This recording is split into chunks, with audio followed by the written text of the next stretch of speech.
Magkita-kita na po kami sa aking mga classmate noon pang batch 94-95, halos po mag 29 to 30 years na po mga kaibigan, at dito po sa lugar ng Katarman, dito po ko lumaki.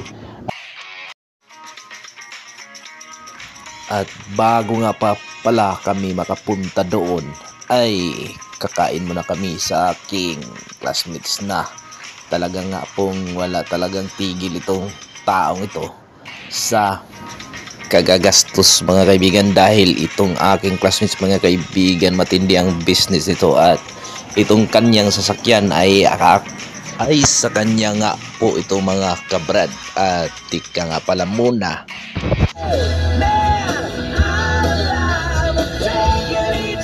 dito kami naglalaro mga kaibigan nung kabataan pa kami, at ito yung mga kamagong buhay na buhay pa rin mga kaibigan kahit maraming bagyong dumarating dito sa Northern Samar. Talaga nga namang binigyan nilang buhay itong mga puno na ito, dahil po kung walang puno ay hindi magandang tumambay sa lugar na ito.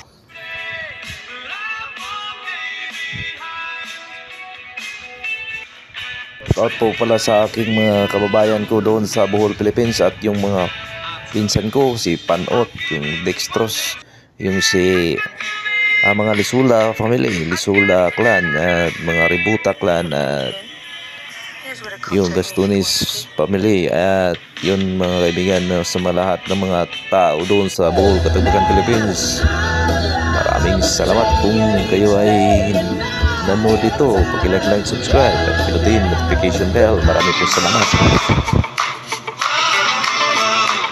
Ibigan na ito po yung palengke nila noon, at doon po sa kabila ay marami po noong mga damo noon. Ngayon po ay napakalaki pong pinagbago sa lugar na ito, at makikita mo nga naman mga kaibigan ang lawak na talaga ang Katarman, Northern Samar.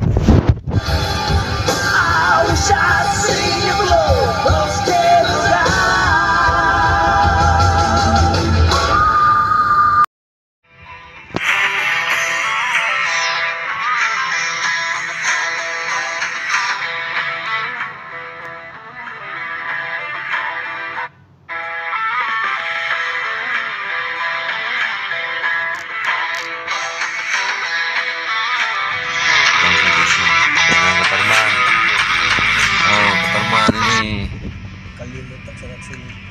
Amo rin. Okay, video kita. Ito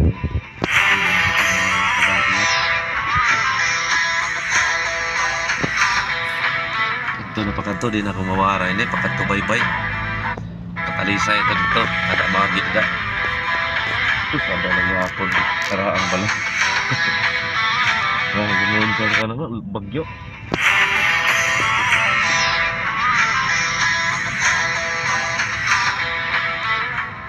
Ano makakagay? Ayan, makakangkay na eh. Atong mga bats. Luna. Rodin Palien. Okay, mayroon kami project talaga yan. Inulat ka. Ate, boss ko man eh. Mga makakontak tayo ba? Ano yun? Bahalit ka ba? Wala. Ate na mga gwapo-gwapa to. Northern Samar Academy. 94-95.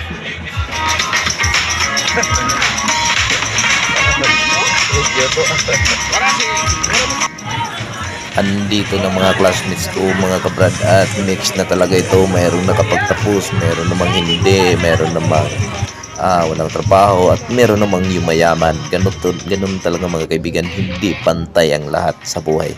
At saka dito naman tayo nagpapasalamat pa rin tayo mga kaibigan sa magandang araw na ito, dahil po ay minsan lang ito mangyayari sa